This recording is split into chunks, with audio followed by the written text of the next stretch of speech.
यहाँ की प्रॉब्लम्स पे जैसे कि कल यहाँ पर जो काउंसलर ने इसको सारा कूड़ा हटवा दिया था, बिल्कुल साफ़ करा दिया था, लेकिन उन्होंने मलबा डलवाया कि यहाँ पर सड़क बनवा देंगे या कूड़ा नहीं डलेगा, रिक्वेस्ट करके गई थी, लेकिन फिर दोबारा से 24 घंटे भी नहीं हुआ, कूड़ा डल गया।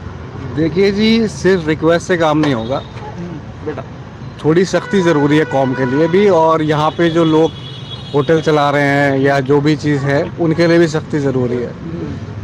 यहाँ पे जो मेजॉरिटी इलाका है वो मुस्लिम्स का है, ठीक है, और दीन में ये बताया जाता है और बयान भी दिए जाते हैं मस्जिदों से कि सफाई जो है आधा ईमान है, ठीक है, और तालीम पे भी ध्यान देनी चाहिए, वो भी हमारे ईमान का हिस्सा है। लेकिन इस टाइम का मुसलमान तालीम में भी सबसे पीछे है, सफाई में भी सबसे पीछे है। सिर्फ ये कहना कि काउंसलर ये करा दे या विधायक ये करा दे तो उनके हाथ में कुछ नहीं है। तक हम अपने अंदर से ये चीज़ नहीं आएगी कि सफाई का मतलब क्या है, इससे बीमारियां कितनी फैलती हैं, बरसात में परेशानी कितनी होती है। देखिए, विधायक क्या करेगा, एक बार आके समझा के चला जाएगा, काउंसलर क्या कर पाएगा। यहाँ के लोगों को अपनी आवाज़ बुलंद करनी होगी। ये सबके लिए गलत है। ये होटल वाले भी यहीं के लोग हैं, यहीं रहते हैं, ऐसा नहीं है कि कहीं और से आके यहाँ बिज़नेस कर रहे हैं। इनको ये चीज़ समझनी चाहिए, ये जो परेशानी क्रिएट होती है ये भी हमारी आवाम के लिए ही है, हमारे लोगों के लिए ही है, तो इस चीज़ को नज़रअंदाज ना करें। आप ओखला से बाहर चले जाइए, जहाँ पे कहा जाता है कि जहाँ थोड़ी सी माइनॉरिटी डोमिनेटिंग पॉपुलेशन नहीं है, आप वहाँ एरिया क्यों साफ़ रहते हैं?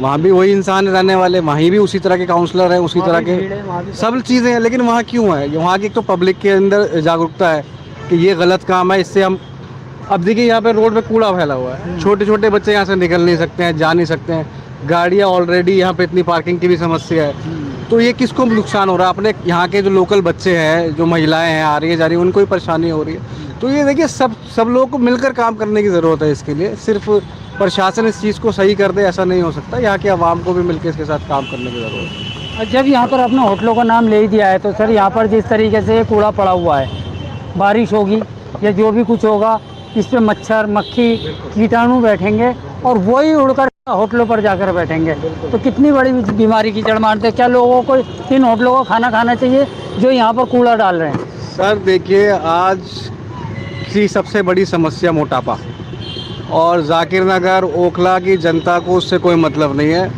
सिर्फ खाने पीने में ध्यान है। एक्सरसाइज सफाई क्या होती है इस चीज़ पे कोई ध्यान नहीं है, ठीक है। आप जितनी भी बीमारी नॉन कम्युनिकेबल डिजीज़ हैं, आप उसको शुरुआत सबकी मोटापे से ही होती है, चाहे वो डायबिटीज़ हो, चाहे हाइपरटेंशन हो, चाहे हार्ट की बीमारियाँ हो। जितने भी अस्पताल चले जाइए आसपास सारे डिपार्टमेंट में भीड़ मिलेगी, लेकिन उसकी जो जड़ है उस पर कोई काम करने को तैयार नहीं है, ना ही इस पर कोई अवेयरनेस फैलाने को तैयार है।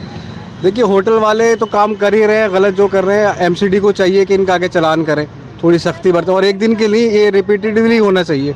हर हफ्ते में पुलिस वाले एमसीडी वाले आके सख्ती दिखाएं, चालान करें जो गलत काम कर रहा है, चाहे वो होटल वाला करे या चाहे आम पब्लिक करे। वो कब कूड़ा फेंकता है तो उसका भी चालान होना चाहिए। अब जैसे एमसीडी वाले डेंगू के टाइम पे घर घर जाके देखते हैं, ठीक है ना, कूलरों में कि मच्छर तो नहीं है, उससे मच्छर पनपता है, तो उनको समझाते हैं कैसे साफ़ सफाई रखनी चाहिए। तो इस तरह की ड्राइव्स जो है ना सफाई के ऊपर और स्पेशली सेहत के ऊपर, सरकार को भी चलानी चाहिए, यहाँ के काउंसलर को भी चलानी चाहिए। सिर्फ ये कहने से कि यहाँ पे सफाई आज करा देंगे, मलबा हट जाएगा, तो उससे कुछ नहीं होने वाला। यहाँ के विधायकों को चाहिए कि हेल्थ अवेयरनेस भी फैलाएं।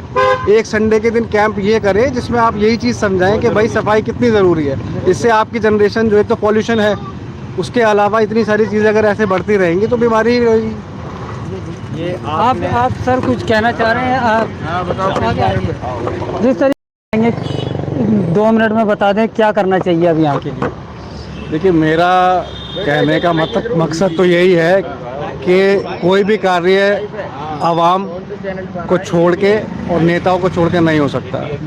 आवाम को भी साथ में लेके चलना होगा, और जितने भी काउंसलर हैं और हमारे विधायक हैं, ये ना सोचें कि वो दूसरी पार्टी के हैं, वो दूसरी पार्टी के हैं और ये हमारा काम नहीं है।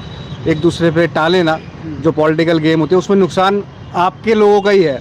ये जनता जिनको आप इलेक्शन के टाइम पे आते हो मिलने, ये आपके ही लोग हैं। आप ये याद रखें 5 साल के लिए कि आपके ही लोग हैं। तो इन सबको लेके साथ में चले और साथ में कार्य करें, इनको अपना परिवार ही समझें, घर के लोग समझें। जैसे तकलीफ आपके घर में कोई बीमार पड़ जाएगा तो उसको होगी, सड़क चलने में होगी, तो आप यही समझें कि यहाँ पे जो बुजुर्ग जा रहे हैं, लोग जा रहे हैं, उनको भी तकलीफ वही समझे कि आपके घर के ही लोग हैं, आपके सदस्य हैं। चलिए, बहुत बहुत शुक्रिया सर। जी हर्ष सर, क्या कहना चाहेंगे?